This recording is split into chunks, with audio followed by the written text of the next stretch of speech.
नमस्कार मित्रों।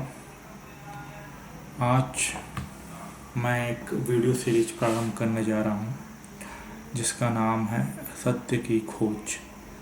जैसा कि नाम से ही क्लियर है, सत्य की खोज।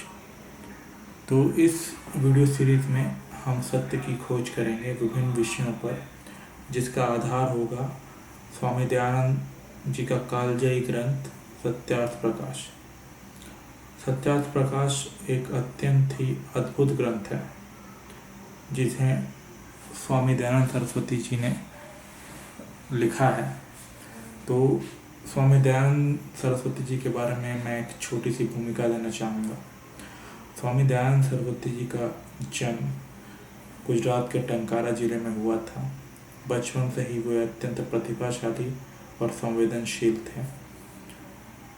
वो अत्यंत ही आस्तिक प्रवृत्ति के थे और बचपन में ही उनके पिता ने उनको संस्कृत का पठन पाठन करवाया था।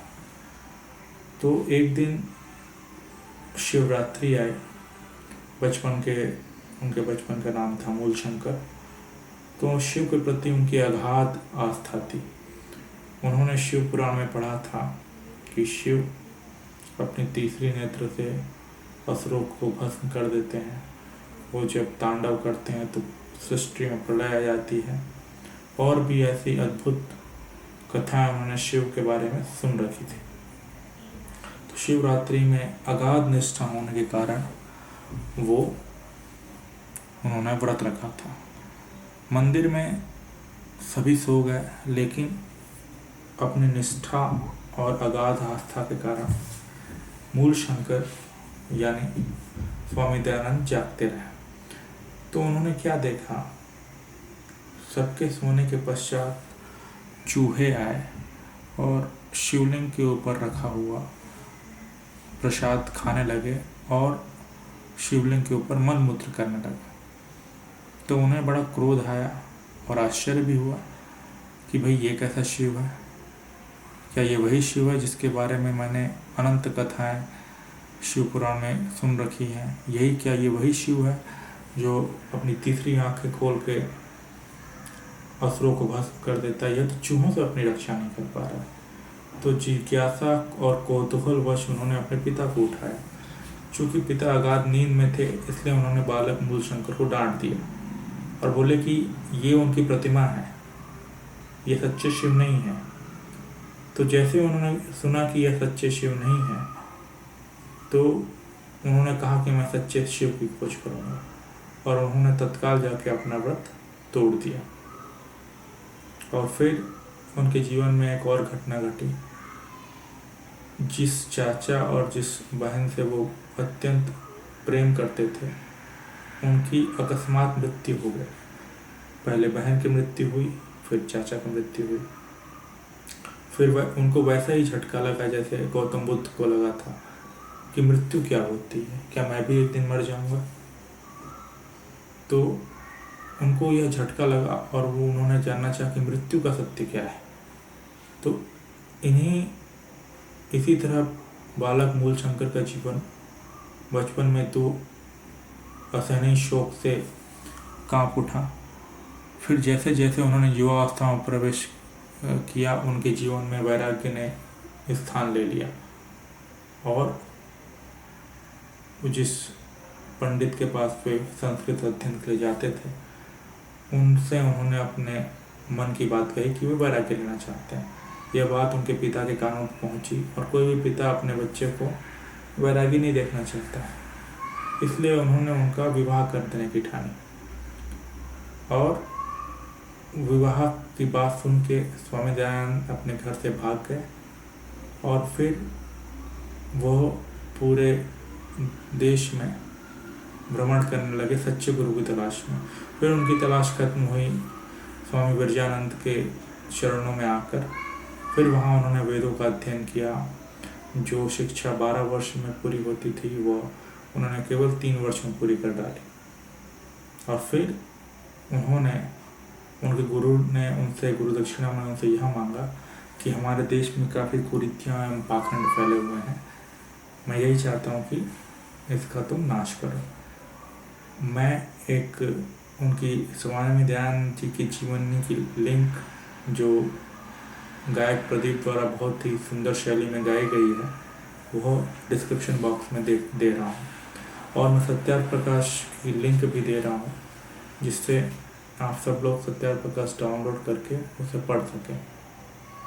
तो सत्यार्थ प्रकाश एक अत्यंत ही कालजयी ग्रंथ है और इसके विभिन्न विषयों पर हम चर्चा करेंगे।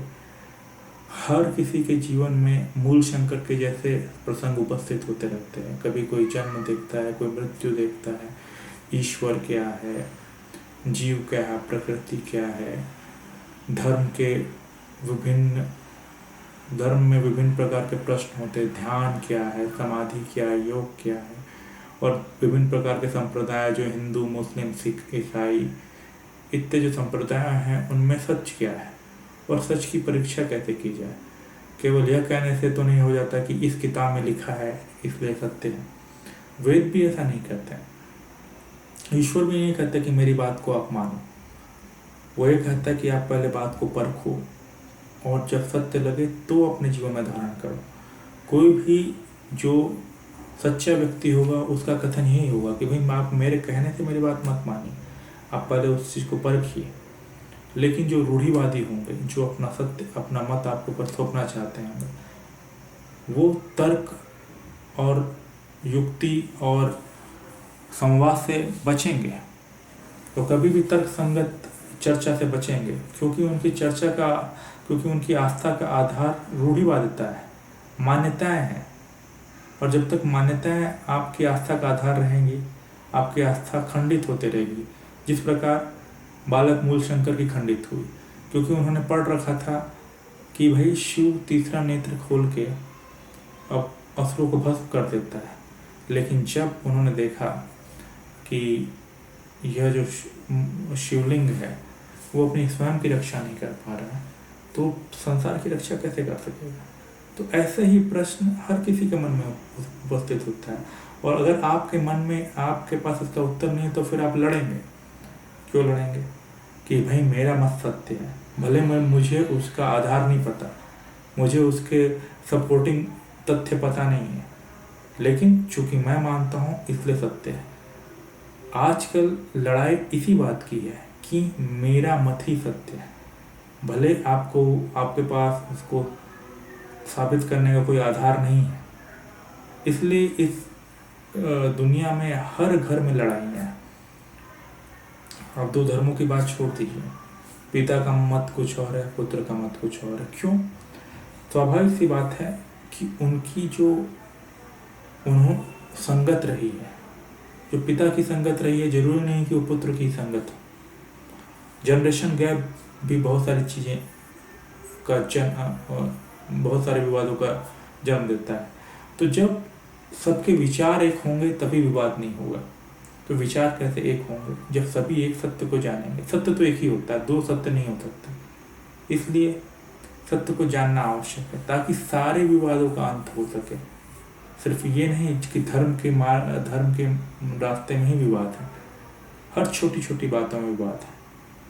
और वो आपके जो तर्क हैं वो वैज्ञानिक होने चाहिए। ये नहीं कि कोई चमत्कार हो गया और कोई ईश्वर प्रकट हो गया और मुझे 4 फीट की मूर्ति दिखाई पड़ी या मुझे उनके दर्शन हुए। नहीं, ईश्वर के दर्शन ऐसे नहीं होते। उसका मार्ग भी उसमें दिखाया, सत्यार्थ प्रकाश में दिखाया कि भाई ईश्वर को आप कैसे पा सकते हैं, और ईश्वर कौन है, कैसा है, कहाँ रहता है, ईश्वर के गुण धर्म क्या है, ईश्वर क्या करते हैं, और उन्होंने सृष्टि क्यों बनाई।